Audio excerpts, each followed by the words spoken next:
Walay kasong ipasaka sa 69 ka mga langyaw nga gidakop labot sa online fraud. Atong susihon ang detalye sa report ni Mildred Galarpe. Libreng manguli sa Taiwan ug China ang 69 ka mga langyaw nga sakop sa usa ka transnational telecommunications syndicate human sila nadakpan ni adtong Martes. Giandam karon sa kapulisan ug sa Bureau of Immigration and Deportation ang deportation proceedings sa mga langyaw. Si Senior Superintendent Ray Lyndon Lawas mipasabot nga dili nila mapasakaan og kaso nga violation sa mga balao dinhi sa Pilipinas kay ang mga biktima tuaman sa gawa sa nasod. Ang may jurisdiction sa mga suspitsadong langyaw kay mao ang ilang tagsa-tagsang nasod diin tua ang ilang mga biktima.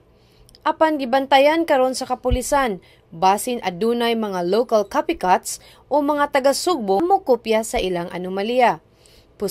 Posibleng ma-blacklist ang mga langyaw sa pagbisitag balik dinhi sa Pilipinas. Ako si Mildred Galarpe alang sa Sunstar Pilipinas.